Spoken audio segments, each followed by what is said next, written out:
So Super Bowl Sunday is upon us. And I just have a question for you, just sports gambler to sports gambler here. Do you treat the Super Bowl as like the big one, or do you kind of treat it like any other NFL game where you just put up your typical unit and a half? Because I know for me, I think I mean this season I bet on over 40 NFL games, but every game I just put, a unit, or if I was really confident, I'd bet like a unit and a half. But it seems like the Super Bowl rolls around, everyone gets really hyped for it, and you get the urge to bet 10 units on something. But on paper, it's just a normal, game. So where do you stand on that? Yeah, I think there's a fine line between wanting to be a long-term sustained winning sports gambler for sure, and then just kind of having fun with the big games that you're going to be watching. I think yeah, you can be quote unquote sharp and you bet discipline. You don't bet parlays, you don't bet teasers. It's just straight bets, grind out one unit at a time, and over the course of hundreds to thousands of bets across a calendar year or 10 years, whatever, you'll come out on top. Um, but obviously you're not cashing in big betting sports, betting into juice, betting into minus 110 lines on coin flip outcomes. And I can get into more of that in a different capacity of content.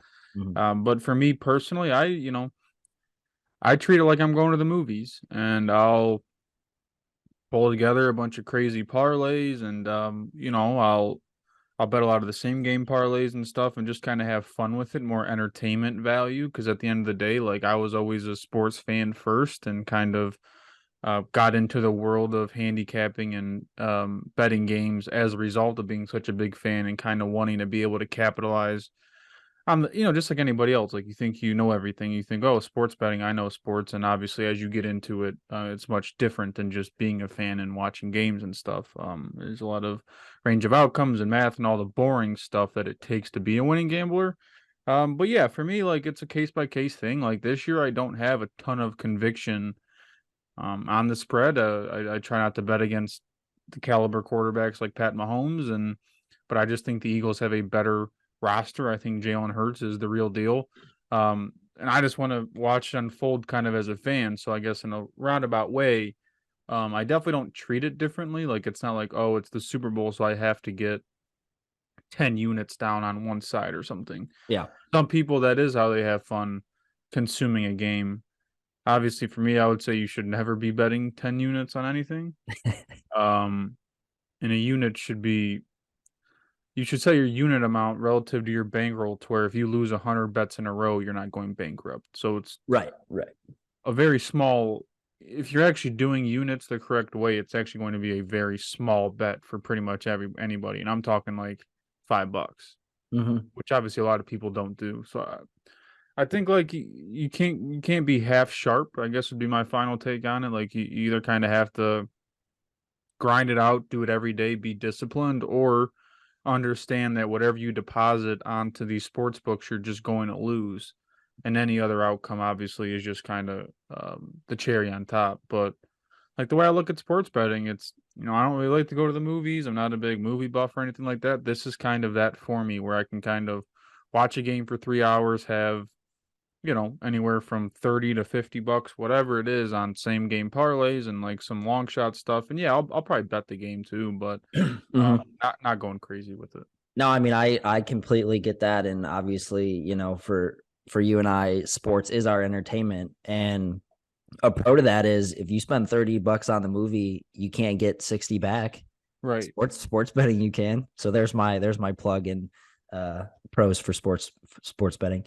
So it sounds like you'll if you take a team, we'll get into who you're betting on and whatnot, but it sounds like if you'll take a team, you'll make your standard unit size, but you'll also be betting on some player props and parlays. Yeah, like a big thing for me always with sports betting, the stuff that people, again, the kind of the nerdy stuff that a lot of people don't care, they'll just bet aside, not really thinking about juice and stuff like that. Mhm. But when you're talking about thousands, again, whether it's across a year, across a lifetime of sports gambling, like whatever it is, that stuff matters, and juice matters, and you know, having to pay $1.10 on a 50-50 coin flip game. That's why Vegas and these sports books exist and why they're very profitable entities, because Oh yeah. you're literally betting on a coin flip. It'd be like if I walked up to you and said, "Hey, I'm gonna flip this coin. You can bet if it's heads or tails, but you got to pay me 110 to win 100." Right. Even though you know it's a 50-50 coin flip, you're actually paying juice on top of it. So I'm always looking at ways where, you know, alternate lines, you know, doing different things to get creative to get plus money. Yeah. Um, Yeah, for sure. is kind of how I always approach it. And Yes. I'm a more like go not go all in terms of betting on my money, but like in terms of spots in the game, like I'm not gonna bet 30 props. Like I'll kind of pick my spots with a couple players and say, okay, I'm gonna kind of take this receiver over, you know, targets, receptions, yards, and kind of Yeah. bet Yeah. one or two isolated players rather than, okay, I'm gonna take Kelsey over yards and Juju over catches and this guy over that. I'm kind of more like Yeah, you pick build a my game spots. script and stick with it. Yeah. Yeah, that fair enough. So before we get into some props and popular parlays and all that, I know you said you don't really have a pulse on the outcome. If you had to, who are you taking? Yeah, I think if I had to pick a team to just kind of win this spot, you know, in this game, um I would pick the Chiefs, but Okay. it goes against everything kind of um what I've come to know with football in terms of, you know, you build winning championship teams from the inside out. You start at D tackle, you know, center on the offensive side and kind of build up through the offense and defensive line. And the Eagles have done that probably better than anybody. Um, Absolutely. I just think there's an element to when you get into a game with a Patrick Mahomes, the way that he can push the ball vertically down the field. It's just not something that I think the Eagles have had to account for much. Doesn't mean they can't defend it or they're bad against it. We just kind of haven't seen it. Um, and yeah, I guess that just kind of speaks to why I don't necessarily have a great feel for this game, because like the Chiefs are just so much more battle tested. I mean, they played the Bills earlier this year at home where they lost. They had to play Cincinnati twice this year. They beat San Francisco earlier in the year. The Chiefs have just played better teams. There's just more tape of like the Chiefs and those type of close games than the Eagles. Hmm. Um, so yeah, I don't know. What's your feel for it? Yeah, so I've kind of been on the Eagles really since the conference championship ended. I think on paper it makes a lot of sense, right? I mean, the Eagles, their offensive line is just tremendous. I think people are a little high on the Chiefs defense because they saw uh Frank Clark just wreak havoc on Joe Burrow. But you got to remember the Bengals offensive line, they're playing with scrubs. So you go from a scrub offensive line to one of the most elite offensive lines in the league. Um, he could still be a factor. He could get a sack or two, but I don't think he's gonna be a nightmare for Jalen Hurts like he was for Joe Burrow. And I just think the Eagles have been the best team all year. I think they have elite corners, athletic linebackers, good defensive ends. Really high on the Eagles. The Chiefs have a pretty poor run defense, and obviously that's where the Eagles thrive. So I'm trying to ignore like the Pat Mahomes hype and the Chiefs are going to do it again hype and the Kelsey hype, and I'm just kind of going with my gut and what I've seen with my own eyes all season, and that's going to be the Eagles. In terms of money line versus taking them -1.5, which I think that's where the line's at right now. I'm not too sure. I think I'm just gonna eat the eat it and take the money line. But we'll see when we get closer. But that's kind of where I'm at right now. Yeah, I get a lot of what you're saying there with like um the overwhelming public sentiment coming out of championship weekend was kind of Eagles haven't had to play anybody. Pat Mahomes is the best ever, whatever overreactions people Right, create right. in the moment. Yeah.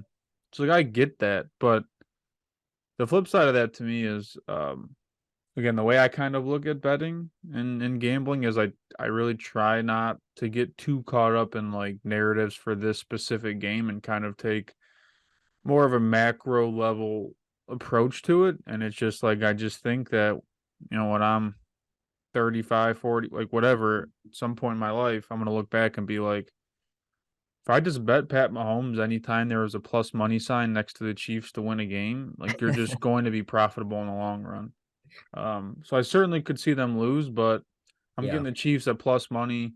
I don't have to lay juice. Yep. Yep. Um, and I can just kind of get the Chiefs there. I like that. Again, I'm not by any means saying that I have high conviction the Chiefs are going to win this game. Just this spot, I would back the Chiefs, but um, yeah, it's tough because I give the coaching advantage and the kind of been here, done that before. I definitely give that edge to the Chiefs, Sure. and I do think there's an element of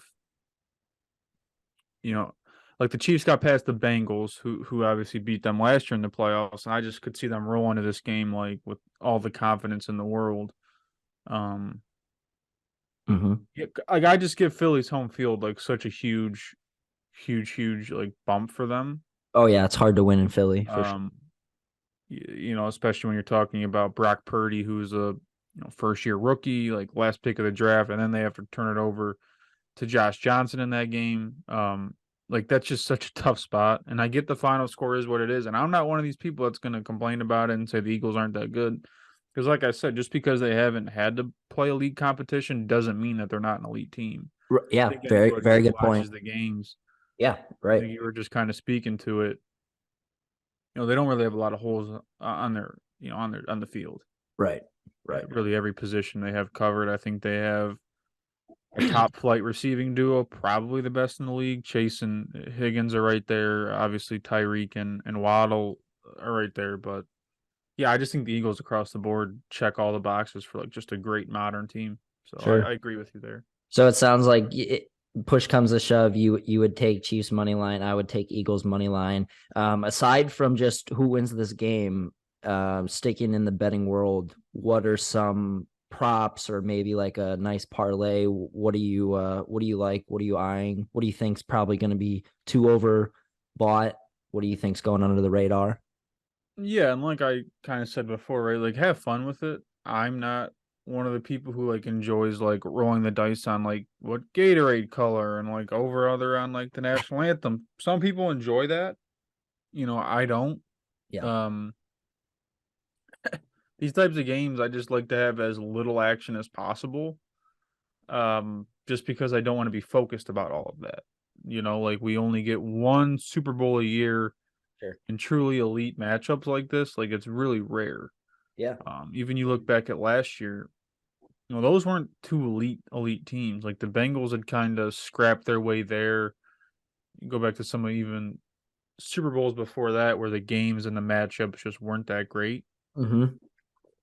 I could see this being a Philly blowout, to be perfectly honest. So that being said, some people will like to bet some of the crazier props and stuff. I don't. Like I kind of said before, I treat this like any other NFL game and kind of Mm-hmm. how I go through it. Right.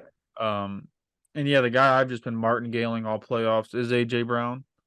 Okay, you He like an hasn't AJ Brown game? he hasn't done it yet, but I think a lot of that is because of game script, them being such a dominant team when playing with a lead. They just don't have to keep their foot on the gas in this matchup against Mahomes. They're not going to be playing conservatively, even if they're up 10 or 14.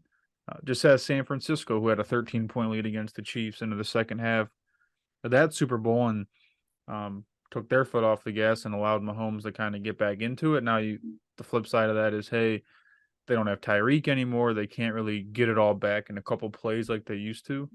Yep. So I expect AJ Brown to just go off. What do you Betting him Super uh Bowl MVP, multiple touchdowns, one touchdown, okay. yardage, alternate yardage stuff. This is where, like, for me, I don't diversify a ton. I kind of go all in on a couple outcomes. Again, not with my bankroll, but just in terms of my distribution of what actually outcomes I'm betting on within the game. Sure. So this is one of the spots where I have high conviction that AJ Brown's just going to kind of go off in this spot. I think this is Sure. why you trade a first round pick for him. So Yeah, no, absolutely. I think just looking at it right now, I see anytime touchdown is plus 105. yeah, Which I mean, I On think that, Barstool, it's plus 115. So yeah, oh, right around wow. there. Okay. But that's kind of Um, like a piece for same game parlays would be the touchdown prop. As far as straight bets, I would go more at his yardage. sure. Alternate over on yardage would kind of be where I would do more straight bets for him. So Sure. Looking at, I mean, it's really hard to ignore any Hurts anytime rushing TD and Kelsey anytime receiving TD. I mean, I think those are gonna be extremely overplayed, but I mean, it's fair, right? I mean, Kelsey is just a touchdown machine in the playoffs. Hurts rushing ability is second to none. If you had to pick between one of those, I think Kelsey anytime TD is minus 135, so a little bit of juice there, but Hurts rushing touchdown is minus 115. Which one would you pick if you had to pick one? yeah, and this just kind of goes back to how I handicap in spots I like to attack. Like this is just never a spot I would ever. But either of these, like laying money on a touchdown bet that I know like everybody and their brother's going to be betting, I Right. just typically stay away from those spots. But I get it. Like it's pretty much a printing press. I mean, Travis Kelsey just always scores. Especially in these playoffs. It just seems like you talk yourself into fading him in DFS or whatever it is, and then you kind of get into the game and it's just the easiest free square. So I would definitely lean the Kelsey direction there. Okay. Um, but obviously, I mean, Hurts anywhere inside the 5-10 yard line is he's pretty much automatic to Yeah. punch it in. To So to that point though, I think I would agree with you. I think I would lean more Kelsey, not only because he's a touchdown machine in the playoffs, but the Eagles have been handing it off a little bit more and giving Miles Sanders and Kenny Gainwell some rushing touchdown opportunities, which earlier in the season it really felt like Hurts was just yeah, ball hogging it. Um, I couldn't agree more. But this is like where I don't want to get too much into like the hand in the dirt football stuff. But this is where it's like this is what tells me the Phillies like a really elite team because yeah, early on in the season, Hurts was pulling the ball, keeping it a lot on those read options and RPOs and stuff. So then teams start to account for that, yep. right? So then the result of that is now okay, now the running backs have plus numbers in the box, and they're pretty much beat one guy and you're gone. That's Right. kind of what you're seeing. Yeah. Yeah. You kind of saw San Francisco. They were like, we're not letting Hurts beat us. He didn't. He didn't. And I think he ran one in on the goal line. But in terms of efficiency, he was not a very efficient runner in that game. Yeah. Um, Or the- passer, really. yeah, and It they was still just won by 30, which is right. obviously the concerning thing. I don't know. I think it's going to be interesting. But yeah, I would lean Kelsey there, and I definitely agree that they're handing it off to the backs more. But to me, that speaks to how elite um of a coaching staff they have that they're kind of starting to spot the teams. Okay, they're starting to more so stick with Hurts. Let's start handing it off to the running backs, and now then like once both are rolling, like going into this game, like it's pretty much pick your poison if you're Kansas City. I don't think they can stop Hurts and the running backs both. I just don't think it's really possible. Which is why I think the Chiefs have to control the clock